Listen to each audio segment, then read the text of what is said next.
আসসালামু আলাইকুম ওয়া রাহমাতুল্লাহি ওয়া বারাকাতুহু। আশা করি আল্লাহ তাআলার অশেষ রহমতে আপনারা সবাই ভালো আছেন। আলহামদুলিল্লাহ আমি আল্লাহ তাআলার রহমতে ভালো আছি।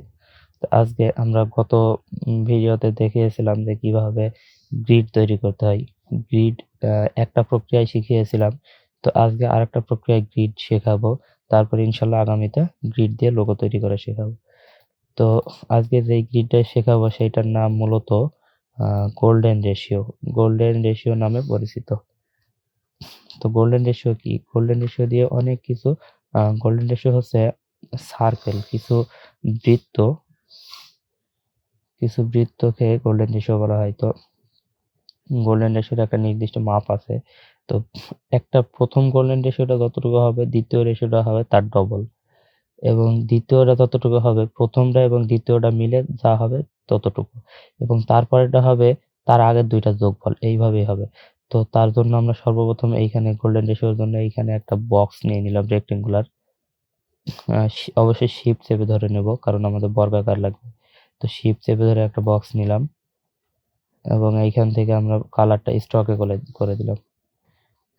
এবার দ্বিতীয় আমাদের বক্সটা নেওয়ার জন্য অবশ্যই এইটার ডবল নিতে হবে। তাহলে এইটাকে আমরা একটা কপি করলাম।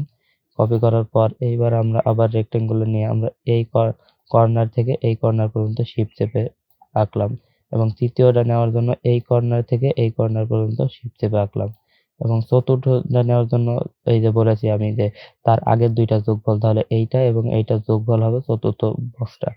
তো সেইটা নেওয়ার জন্য শিফট চেপে ধরে আমরা এই কর্নার থেকে এই কর্নার নিলাম। এবার পঞ্চম বক্সটা নেওয়ার জন্য অবশ্যই আমাদের এই এই বক্সটা এবং এই বক্সটা যোগফল। তাহলে আমরা এইখান থেকে শিফট চেপে ধরে আমরা এখানে একটা বক্স আঁকলাম। সবগুলো সিলেক্ট করে একটু ছোট করে দিই।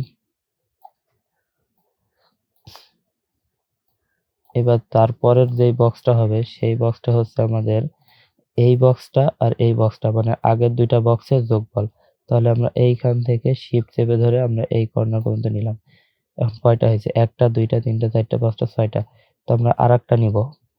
তো এইবার আমাদের পরের বক্সটা হচ্ছে এই বক্সটা আর এই বক্সটার যোগফল। তাহলে আমরা এই ২ টা নিলাম শিফট চেপে ধরে।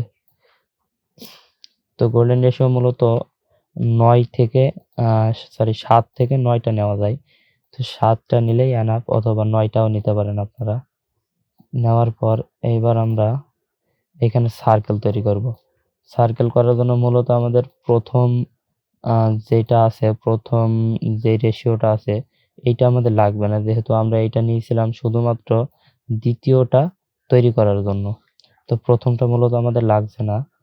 তাহলে আমরা এখন করব কি একটা ইলিপস নেব, বৃত্ত নেব। নেওয়ার পর আমরা একটা ঘরের যেকোনো একটা খোপের কর্নার থেকে মাউস ক্লিক করে ড্র্যাগ করব এবং শিফট চেপে ধরবো যাতে করে সমান হয় এবং এই কর্নারে এসে ছেড়ে দেব। আমরা প্রত্যেকটাই একইভাবে করব।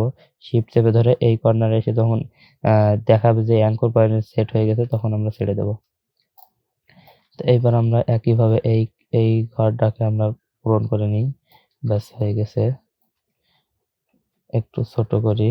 এবার আমরা এই ঘরটা শিফট চেপে ধরে এই ঘরটাই করে নিলাম। আবার শিফট চেপে ধরে আমরা এই ঘরটাই করে নিলাম। আমরা শিফট চেপে ধরে এইটাতেও করে নিলাম এবং শিফট চেপে ধরে এই সবচেয়ে বড়টাও করে নিলাম। এবার মূলত আমাদের বক্সের কাজগুলো শেষ। বক্সগুলো আমরা ডিলিট করে দেব। বক্সগুলো আমাদের আর প্রয়োজন নেই। তো মূলত গোল্ডেন রেশিও আমাদের এইগুলা এই বৃত্তগুলাকেই বলা হয় গোল্ডেন রেশিও। আমি সবগুলাকে সিলেক্ট করে হরিজন্টালি এবং ভার্টিক্যালি সবগুলা মিডল করে দিলাম। এটাকে একটু আমি গ্রুপ করে নিই যাতে করে একটা ধরে টান দিলে সবগুলো আসে। মূলত গোল্ডেন রেশিও আমাদের হয়ে গেছে। এইটাকেই বলা হয় গোল্ডেন রেশিও। তো গোল্ডেন রেশিও দিয়ে অনেক ধরনের লোগো তৈরি করা যায়। আমরা ইনশাল্লাহ আগামীতে সুন্দর সুন্দর লোগো দেখবো। তো আজকে এতটুকু। সবাই ভালো থাকবেন, সুস্থ থাকবেন। আসসালামু আলাইকুম ওয়া রাহমাতুল্লাহি ওয়া বারাকাতুহু।